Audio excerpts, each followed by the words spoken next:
Hello दोस्तों, welcome back to my YouTube channel. दोस्तों, आज हम लोग देखेंगे use callback hook. Use callback hook क्या होता है तथा इसका यूज़ क्यों किया जाता है, ये सारी चीज़ें आज हम लोग इस वीडियो में समझेंगे। इससे पहले दोस्तों, अगर आपने यूज़ मेमो या यूज़ स्टेट दोनों में से कोई वीडियो अगर मिस की है तो प्लेलिस्ट को एक्सेस करके उसे ज़रूर देख लें एंड देन इस वीडियो पर आएँ। तो दोस्तों, जैसा कि हम लोगों ने पिछली वीडियो में पढ़ा था कि यूज़ मेमो क्या करता है, हमें मेमोराइज़ वैल्यू रिटर्न करता है। और यूज़ मेमो का काम क्या होता है? री-रेंडरिंग को रोकना। उसी तरह यूज़ कॉल बैक का भी काम क्या होता है? री-रेंडरिंग को रोकना। बट मेजर डिफरेंस ये है दोस्तों, अक्सर इंटरव्यू में भी पूछा जाता है कि use memo and use call back में क्या अंतर है? तो अंतर ये है, डिफरेंस ये है कि यूज़ कॉल बैक क्या करता है? Memorise call back function return करता है।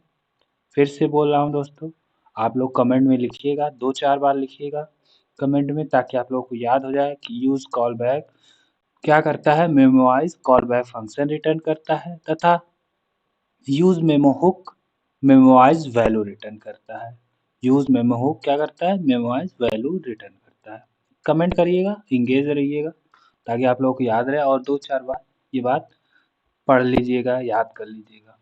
देन दोस्तों, अब मैं थोड़ा-सा इसका ओवरव्यू दे देता हूँ कि यहाँ पर मैंने क्या किया है। यहाँ पर मैंने एक बटन ली, उसमें ऑन क्लिक फंक्शन है एंड कॉल बैक फंक्शन मैंने यहाँ पर कॉल करके सिंपल सा एडिशन का एक यूज़ स्टेट के थ्रू फंक्शन ले लिया। यहाँ पर मैंने यूज़ स्टेट है जो कि इनिशियलाइज़ किया हुआ है।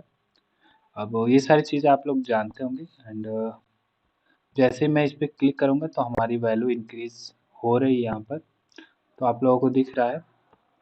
एंड अगर मैं इंस्पेक्ट करता हूँ तो अभी हमारा कोई भी चीज़ नहीं दिखेगा, यानी कि री-रेंडरिंग हमारी यहाँ पर नहीं पता चलेगी क्योंकि अभी हमने कंसोल नहीं कराया है। री-रेंडर तो हो रहा है बट हमें पता नहीं चलेगा क्योंकि हमने अभी कंसोल यहाँ पर नहीं कराया। तो चलिए, हम क्या करते हैं, जल्दी से एक नई फाइल बना लेते हैं इसी में, जिसका नाम देते हैं हम लोग यहाँ पर एक फाइल बनाते हैं एंड चाइल्ड ए नाम दे देते हैं हम लोग। जल्दी से बनाता हूँ मैं child a dot JS and then दोस्तों हम लोग क्या करते हैं, आर एफ, ओके, आपको नहीं आना था, ओके, यहाँ पर क्या करेंगे हम लोग आर एफ सी इसको बुलाएंगे एंड ये हमारा सिंपल सा हो गया चाइल्ड है एंड फिलहाल के लिए इसको अभी हटा देता हूँ मैं एंड फ्रेगमेंट का यूज़ करते हैं, ओके। एंड दोस्तों यहाँ पर क्या करते हैं हम लोग, चाइल्ड ए को सिंपल सा इंपोर्ट करा लेते हैं अपने पेरेंट वाले में। तो आप लोग सिंपल सा देखिएगा, पेरेंट वाले में मैं इसे इंपोर्ट करा रहा हूँ। तो ये हमारा पेरेंट है एंड इसी के ऊपर हम लोग इंपोर्ट करा लेते हैं चाइल्ड ए को। तो यहाँ पर चाइल्ड है सिंपल सा, यहाँ पर इंपोर्ट भी हो गया दोस्तों एंड कंपोनेंट कॉल भी हमने करा दिया है। यहाँ पर दोनों काम हमारा हो चुका है। मैं शॉर्टकट यूज़ करूँगा, वो ज़्यादा सही लगता है मेरे को। आप सिंपल सा ऐसा भी रख सकते हैं। देन दोस्तों, हम लोग इसमें क्या करेंगे, एक फंक्शन बनाएंगे एंड उसमें कंसोल करा के देखेंगे कि हमारा क्या फंक्शन री रेंडर हो रहा है या नहीं हो रहा है। तो मैं क्या करता हूँ, सिंपल सा पहले कंसोल ही करा के देख लेता हूँ कि हमारा जो है ये चाइल्ड है वो री रेंडर हो रहा है कि नहीं। तो मैं यहाँ पर री रेंडर कंपोनेंट लिखता हूँ एंड सिंपल सा दोस्तों, यहाँ पर अभी मैंने कुछ लिया नहीं है, बस चाइल्ड को क्या किया है, इंपोर्ट करा दिया है। अब चलते हैं हम लोग यहाँ पर चेक करते हैं। तो पहले इसे मैं रिफ्रेश करता हूँ तो ये बाय डिफ़ॉल्ट हमारा आता ही। जैसे ही मैं अपडेट करता हूँ तो यहाँ पर देखिएगा दोस्तों, ये री रेंडर हो रहा है, यानी कि हमारा कंपोनेंट यहाँ पर री रेंडर हो रहा है। अब इसको हमें दूर करना है तो हम लोग सिंपल सा, आप लोग अगर यूज़ में पढ़े होंगे तो आप लोग को के मन में आ रहा होगा कि हम लोग सिंपल सा यूज़ मेमो यूज़ करके इसको दूर कर सकते हैं। तो चलिए देख लेते हैं वो भी करके। तो यूज़ मेमो का एक दूसरा तरीका है, मैं वही यूज़ कर लेता हूँ। मेमो एंड मेमो में क्या करूँगा, मैं चाइल्ड डे को रैप कर दूँगा। तो ये सिंपल सा हमारा हो गया है एंड यहाँ पर हमें क्या करना पड़ेगा, तो जल्दी से आप लोग कमेंट करिएगा कि यहाँ पर हमें क्या करना पड़ेगा। तो दोस्तों कुछ नहीं, बस हमें क्या करना होगा, इंपोर्ट करना होगा। आई होप आप लोगों ने कमेंट किया होगा। ओके, तो सिंपल सा हमने कर दिया है। अब हमारा री रेंडर नहीं होना चाहिए, तो रिफ्रेश करेंगे हम लोग एंड देन देखेंगे। अब मैं क्लिक करता हूँ तो यहाँ पर अब री रेंडर हमारा नहीं हो रहा है। आप लोग देख सकते हैं कि अब री रेंडरिंग हमारी चली गई है। तो आप लोगों के मन में ये सवाल ज़रूर आ रहा होगा, और आ रहा होगा तो कमेंट करिएगा कि हाँ, हमारे मन में सवाल ये आया था कि जब हम री रेंडरिंग यूज़ मेमो से दूर कर ले रहे हैं, तो हमें यूज़ कॉल बैक की क्यों ज़रूरत पड़ी, या क्या ज़रूरत यहाँ पे पड़ी। तो अब हम लोगों को प्रॉब्लम तो क्रिएट हो गई है। अब देखते हैं कि जो हमारा यूज़ कॉल बैक है उसका यूज़ क्या है। तो मैं क्या करता हूँ, सिंपल सा एक फंक्शन यहाँ पे क्रिएट करूँगा एंड फंक्शन क्रिएट करने के बाद हम लोग देखेंगे कि क्या हमारा जो है यूज़ मेमो वर्क कर रहा है कि नहीं कर रहा है। तो यहाँ पर एक फंक्शन मैं बना लेता हूँ जिसको मैं देता हूँ कॉस्ट नेम एंड यहाँ पर नाम अभी फ़िलहाल के लिए लर्निंग ही रख लेते हैं। चलिए लर्न रख लेते हैं एंड देन हम लोग दोस्तों कॉल बैक फंक्शन यूज़ कर लेते हैं, सिंपल सा एरो फंक्शन, सॉरी यहाँ पर एरो फंक्शन हम लोग यूज़ करेंगे एंड देन अभी मैं इसमें कुछ भी नहीं लिख रहा हूँ।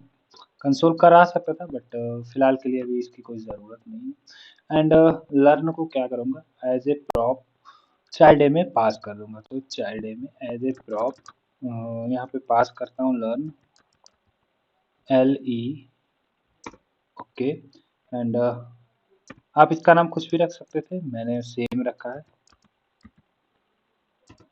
अब दोस्तों प्रॉप हमारा पास हो गया है, तो यहाँ पर प्रॉप को गेट कर लेंगे और अगर आपको प्रॉप नहीं पता है, प्रॉप को गेट करना नहीं पता है, तो मेरे ख्याल से ये वीडियो आपके लिए नहीं बनी है। आपको क्या करना होगा, स्टार्टिंग से देखना होगा। तो मैं यहाँ पर प्रॉप को क्या करता हूँ, गेट कर लेता हूँ L E, okay L E A R N, okay हमारा सिंपल सा गेट हो रहा है जो कि हमारा प्रॉप था। एक बार स्पेलिंग चेक कर लेता हूँ कि हमारा लर्न ही था ना, हाँ L E A R N, okay that is fine. Okay अब हम लोग चेक करते हैं, तो सिंपल सा रिफ्रेश करता हूँ एंड देन जैसे मैं ऐड करता हूँ, तो अब देखो दोस्तों जैसे ही हमने नया फंक्शन ऐड किया तो यहाँ पर हमारा यूज में क्या हो गया, फेल हो गया। अब ये क्यों होता है कि जब भी हम लोग कोई भी फंक्शन अपडेट करते हैं या जब भी हम कंपोनेंट में कोई भी अपडेशन लाते हैं, तो हमारा पूरा कंपोनेंट जो होता है वो फिर से रेंडर होता है, अगेन रेंडर होता है एंड दैट्स वाई उसे लगता है कि हमने फंक्शन में कुछ चेंज किया है, तो वो क्या करता है, री-रेंडरिंग फिर से स्टार्ट कर देता है। आप यहाँ पर 1-2 फंक्शन और भी बना के यूज़ करेंगे, तो जब भी आप यूज़ मेमो अगर यूज़ करते हैं, तो वो एक फंक्शन के लिए, एक वैल्यू के लिए तो ठीक है, लेकिन जैसे ही हम लोग फंक्शन दोबारा बनाते हैं एंड देन उसको क्या कराते हैं, क्लिक कराते हैं या रेंडर कराते हैं, तो रिएक्ट में ये नियम है कि हमारा री-रेंडर होता है। तो हमारा क्या होगा, कंपोनेंट जो होगा चाइल्ड है, ये समझेगा कि हमने फंक्शन को क्या किया है, कुछ ना कुछ चेंज किया है, जिसकी वजह से ये री-रेंडर होने लगता है। अब इसको दूर करने के लिए हम लोग सिंपल सा, जिसकी बात इतनी देरी से चल रही थी, जिसके लिए माहौल बन रहा था, उसका यूज़ करेंगे। किसका यूज़ करेंगे, ये आप लोग कमेंट करिएगा। चलिए आप लोग कमेंट कर दिए होंगे, मैं बता देता हूँ। सिंपल सा मैं क्या करता हूँ, यहाँ पर इसको कॉल बैक हुक यानी यूज़ कॉल बैक हुक में यूज़ कर लेता हूँ। तो नेम सेम रखूँगा मैं, इतना पार्ट मैं क्या करता हूँ कॉपी कर लेता हूँ, क्योंकि यही अभी मैं यूज़ कर लूँगा एंड देन यहाँ पर हम लोग यूज़ कॉल बैक को बुलाते हैं कि यूज़ कॉल बैक हाज़िर हो। हमारा यूज़ कॉल बैक हाज़िर हो गया एंड ये भी क्या लेता है, एक फंक्शन लेता है, एक डिपेंडेंसी लेता है। तो देखते हैं कि फंक्शन क्या है, तो फंक्शन हमने जो कॉपी किया था वही हम फंक्शन यहाँ पे यूज़ कर लेते हैं। देन दोस्तों हमारा क्या है, एक डिपेंडेंसी बची हुई है।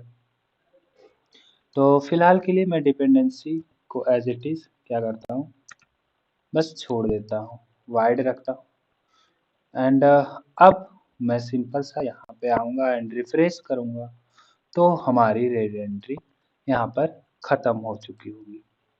तो जब भी आपको फंक्शन में री-रेंडरिंग हो रही हो तो वहाँ पर आप यूज़ कॉल बैक का यूज़ कर सकते हैं एंड देन दोस्तों आप डिपेंडेंसी में भी अगर आपको किसी में एक पर्टिकुलर पार्ट में या पर्टिकुलर फंक्शन में आपको क्या कराना है, री-रेंडरिंग कराना है, तो आप सिंपल सा यूज़ कर सकते हैं यहाँ पर। उसका सिंपल सा नेम देंगे, चाहे वो कुछ भी हो, आप उसका डेटा का नेम जो भी लिया होगा आप यहाँ पर दे देंगे एंड उसको री-रेंडर करा सकते हैं। बट इसकी ज़रूरत नहीं पड़ती है क्योंकि हमें तो री-रेंडरिंग रोकनी होती है एंड डिपेंडेंसी में हम जो भी देते हैं वो री-रेंडरिंग के काम आता है। कभी-कभी हमें री-रेंडरिंग के थ्रू डाटा को फेच करना होता है, वहाँ पर हम लोग क्या करते हैं, यूज़ कर लेते हैं डिपेंडेंसी का।